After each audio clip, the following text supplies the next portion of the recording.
It's 1978, and two young men wearing white shirts walking to a Las Vegas casino. Technology is simple, and roulette is the most popular casino game. Everybody thinks it's completely random. It's an unbeatable game, however.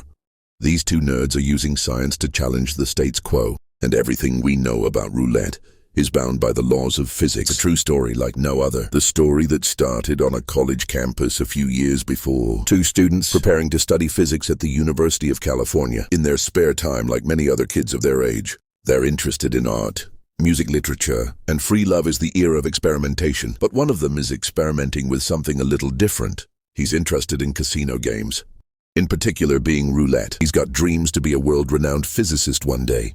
So at first it's not about money. His line of thinking is simple.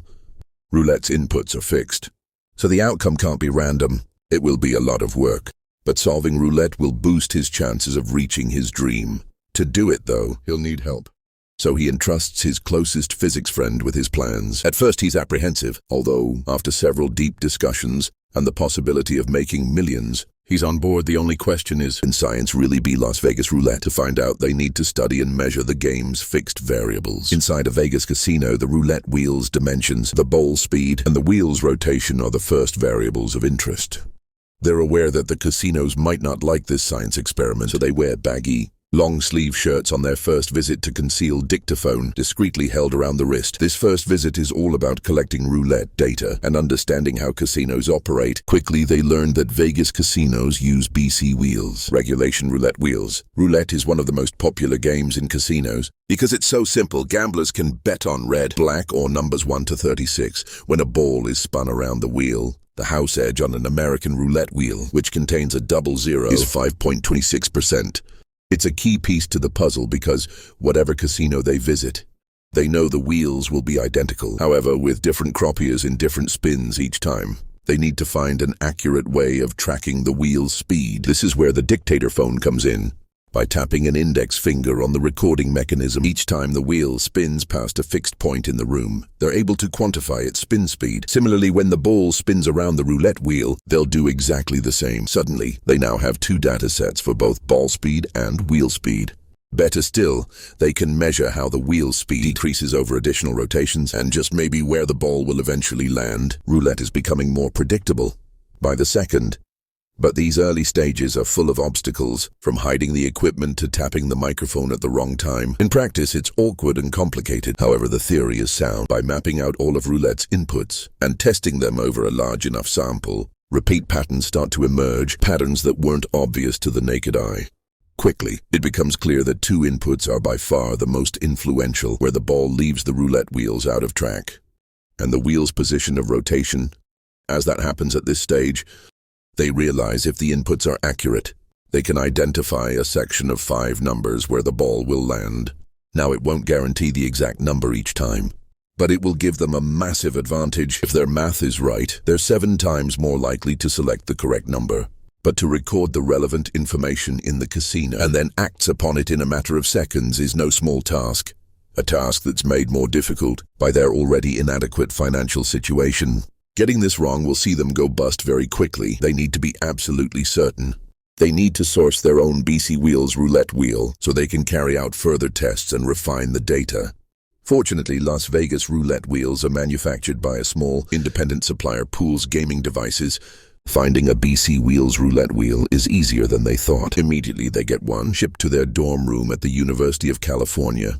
The plan is to fit the roulette wheel with a series of triggers and recording mechanisms using sound and photography, so they can record exactly where the ball is and where the ball lands over a series of thousands of spins. There's a problem. The Port of Oakland have prohibited shipping for the roulette wheel is being held temporarily at the container facility, and further information has been requested by the shipping company. Coyne immediately jumps in the car and makes a 3-hour drive. On arrival, he's greeted with an extremely awkward situation.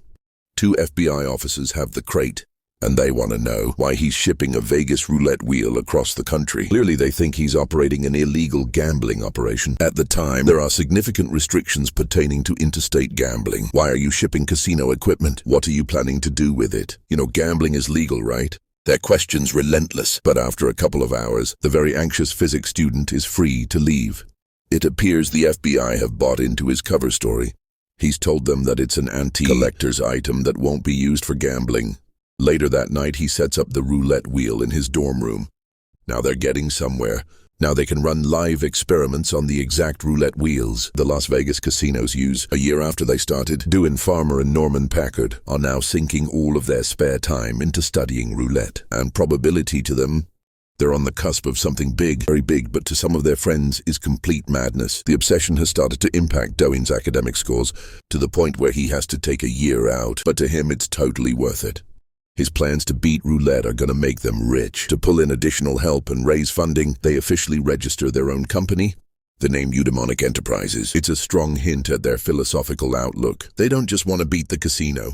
They want to use the proceeds to start their own commune and reject the restrictions of society. Back in the dorm room, they've erected a set of metal poles, tape wires, and create a towering structure over their roulette wheel. It's nicknamed the guillotine. The structure's purpose is to take photos of the wheel. At the perfect moment at a 90-degree angle, over the center of the wheel is a camera. Linked to the camera is in a telescope to keep track of motion. A microphone will trigger the camera shutter. At the precise moment, the ball falls off the roulette wheels.